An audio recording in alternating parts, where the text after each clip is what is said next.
Welcome to Conversations with Crosswinds Counseling. I'm your host, Curtis Smith. Every week on this podcast, we talk about all things mental health, sometimes stress or anxiety. Perhaps you're burned out. Well, this is the podcast for you. We sit down with the wonderful counselors at Crosswinds Counseling and have a great conversation every week. Let's dive into this week's episode.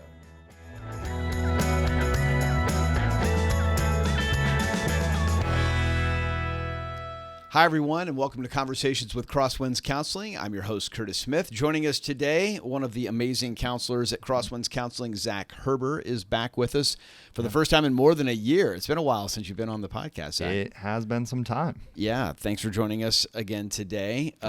We're talking about something that I think impacts everybody, no matter where you are in life, if you're a lawyer, a doctor, a CEO, if you drive a truck for a living, if you're a stay-at-home mom, wherever, if you're a student, whatever you are, I think this is a topic that appeals to most people, and it's managing expectations. Yeah.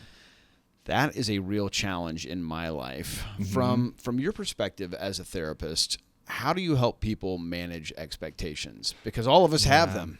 Right. So when we're talking about managing expectations, it's something that throughout time people have talked about, like Marcus Aurelius, Epictetus, and Albert Ellis, philosophers and psychologists talking about it's not the events that happen to us that cause us discomfort, but our interpretations of those that cause the discomfort.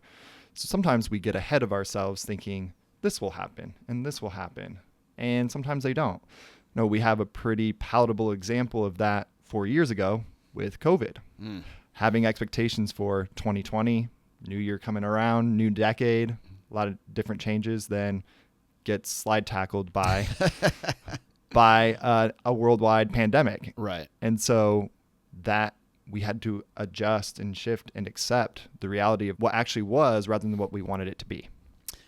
Just this morning, because it's a topic that fascinates me, so I think Google knows that about me, and it popped up this article about end-of-life thoughts, and it was an article on the top 5 thoughts that people on their deathbed share. Okay. And one of them was, I spent too much time thinking about the future and not enough time being present. And I thought that was really interesting. And what you were just saying about we kind of build up these expectations of what we think is coming, what we think our day looks like, what we think this week looks like, this month, this year. Yeah. And you said slide tackled. I was thinking that sometimes, like with COVID, it gets blown out of the water. Sure. So absolutely. How do you help someone through that? Yeah. So we try to look into what those expectations are and managing, are those realistic?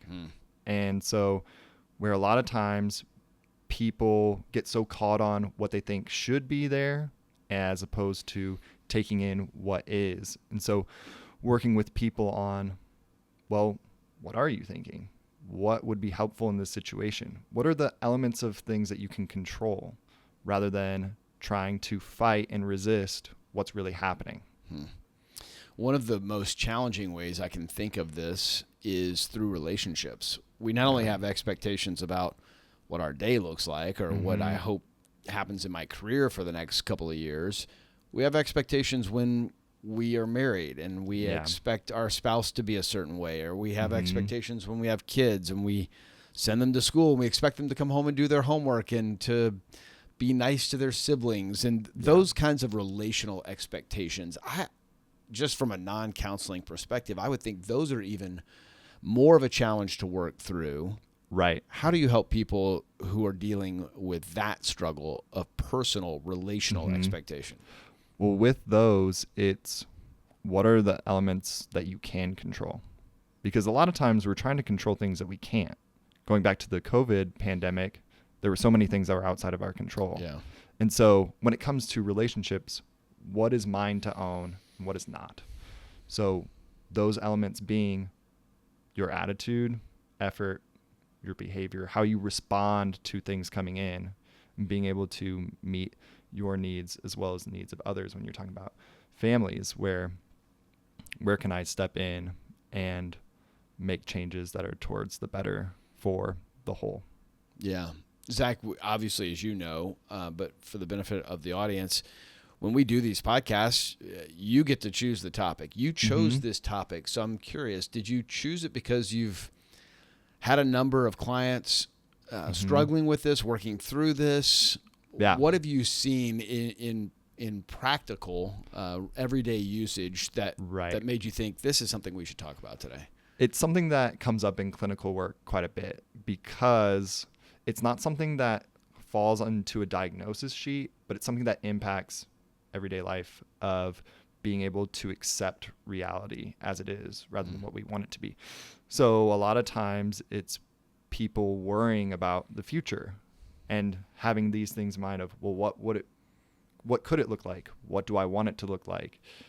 And trying to take a step back of what are we really working with? What are we really dealing with? Because a lot of times it's things that fall outside of what they can manage, what they can control. So trying to direct them towards placing it more on within themselves rather than looking into what is work, what are things going on at work, what are things going on with family, where taking a step back, focusing on what's within your personhood, and then being able to have that translate towards how you interact with other people. And then it feels like those challenges and how we handle them and how we navigate through them, those may lead to things that show up on a diagnosis sheet, right? That might lead to, maybe I'm not handling that well. It leads to anxiety, or it leads to depression, or it leads to something else that becomes relational tensions, having more controlling elements of, if everything has to meet your expectations but nobody else is on the same page as you, that's going to cause tension within yourself, within relationships with other people. Yeah. And that's where that impacts your quality of life and everything that you do, because if you're the center of the world and everything is, you want it to operate within your expectations, you're on an island. It's hard not to be the center of your own world, isn't it? That's a struggle I think we all... Well, naturally, we're egocentric. Yeah, of course. And so, I mean, attributing that to sin nature, but just in general of we are the center of our own universe. Right. And so being able to let others into that is a bend against our natural instincts as humans, because we're wired to look after our own interests. Yeah. And there's a truth to, I only see the world through these two eyes. I only know what things feel like to me. I know how my brain works, but I don't know how your brain works to navigate through your day. Yep. So it is easy to fall into that very egocentric, center of the world mentality. Yeah. Well, and in Proverbs it says that many are the plans of a man, but the Lord's will prevails. Yeah. And so where a lot of times we craft up what things could look like, but ultimately our will is secondary or even beyond to what God's will is. So, Zach, I started by suggesting that this is something that's pretty universal. This is managing expectations, something we probably all deal with. Do you find that that's true, or do you find that there is a segment of population, young, old, male, female, certain professions that deal with this struggle more, or do you think it's pretty universal? I would say it's pretty universal. And even myself and other counselors struggle with this too, of even if we recognize it. But if you think about kids too, that they expect maybe after dinner getting a treat. And if you say that they don't get treats or not as many treats as they want, that can lead to different type of behavioral responses because of the expectations that they set. So being able to work with that. So kids have that, with older generations too, of how do end of life things look for them, and the expectations of what types of relationships they want to have with kids, grandkids, and beyond. So it's pretty universal, which is part of the reason why I wanted to talk about it as something that can be translatable to a variety of people. That's interesting. The kid thing especially makes me think about something I hadn't thought of, which is, we really get into that rhythm of setting expectations very early. Yeah. Even probably as infants, we expect when we cry, we know we're going to get fed or get to go to sleep or whatever we're crying about. Our needs start getting met, and expectations probably get set very early in our lives. That's an interesting thought. It hadn't occurred to me. Yeah, where those needs, it's important for those to get met. Some of these things that are desires that don't get met can cause some of that discomfort where, for a baby who's not getting fed, that's a whole different thing than expectations where hopefully those are being met, because otherwise that's very problematic. Obviously, yeah. Zach, great conversation, fascinating stuff. If you would like to connect with Zach or any of the counselors at Crosswinds Counseling, it's very easy to do that. You can go online. The website is crosswindscounseling.org. You can keep checking out the podcast. A new one drops every Tuesday. Zach, thanks so much for being with us today. Yeah, of course. Thanks for having me. Yeah, and thank you for joining us on Conversations with Crosswinds Counseling. We'll see you next time. Thanks for watching Conversations with Crosswinds Counseling today. Don't forget to like and subscribe to get more of our podcast.